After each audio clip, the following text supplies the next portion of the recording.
រៀនមើលចំណុចល្អរបស់អ្នកដទៃមូលហេតុដែលនាងខ្ញុំលើកយក topic នេះយកមកធ្វើការបកស្រាយគឺដោយសារតែចង់បណ្ដុះនូវគំនិតវិជ្ជមានសម្រាប់ការរស់នៅនិងការបំពេញការងាររបស់យើងបន្ថែមទៀតយើងឃើញមានបុគ្គលមួយចំនួនដែលចូលចិត្តគិតតែពីអឺភាពអវិជ្ជមានហើយនឹងមានអារម្មណ៍អវិជ្ជមានច្រើនហើយនឹងការធ្វើការរបស់គាត់ពេលខ្លះពួកគាត់បានចំណាយពេលខឹងអ្នកដទៃច្រើនវែកញែករឿងរបស់អ្នកដទៃខ្លះទៅវែកញែកទាំងដែលអ្នកដែលគាត់យកមកវែកញែកនេះគឺគាត់អត់ដែលស្គាល់ទេ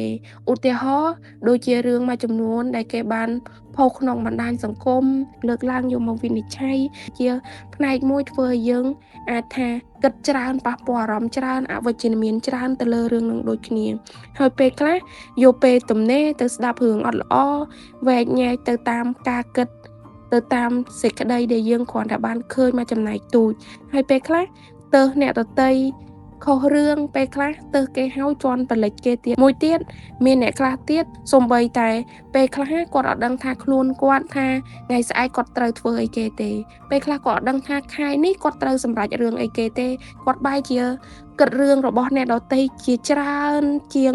ការផ្ចង់ទៅលើគោលដៅជីវិតរបស់គាត់ទៀតយើងត្រូវដឹងថាមនុស្សម្នាក់មានពេលវេលាស្មើគ្នាមានពេល24ម៉ោងក្នុងមួយថ្ងៃដូចគ្នាយើងគួរតែយក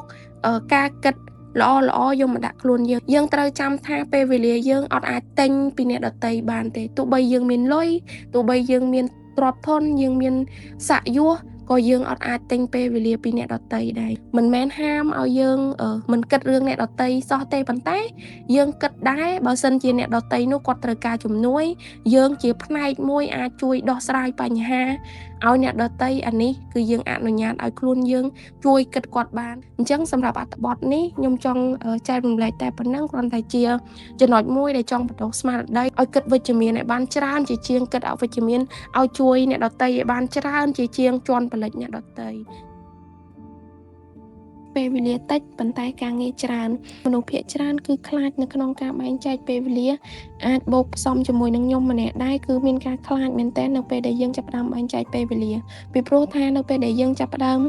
បែងចែកពេលវេលាយើងតែងតែសង្កេតឃើញថាពេលវេលារបស់យើងចាប់ផ្ដើមតិចហើយមានភាពតូចចង្អៀតខ្លាំងមែនទែនហើយអាចនឹងធ្វើឲ្យយើងបាត់បង់នូវភាពសប្បាយរីករាយមួយចំនួនហើយមួយទៀតអាចធ្វើឲ្យយើងមានភាពស្មុគស្មាញប៉ុន្តែបើសិនជាយើងចេះបែងចែកពេលវេលាបានត្រឹមត្រូវនោះជីវិតយើងប្រៀបដូចជាយើងអាចទាយទុកមុន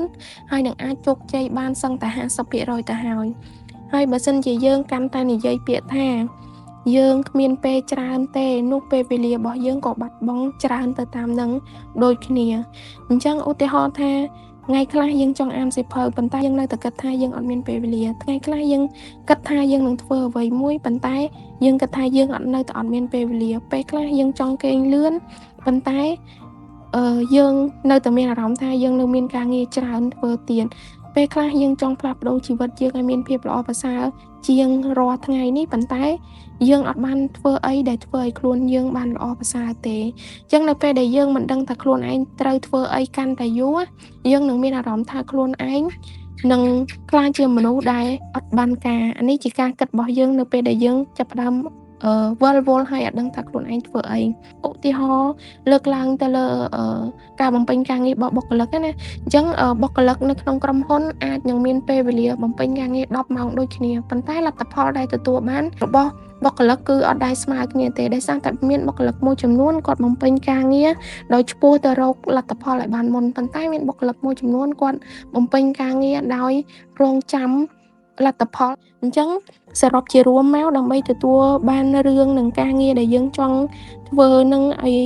យបានល្អប្រសើរយើងគួរតែឆ្លងកាត់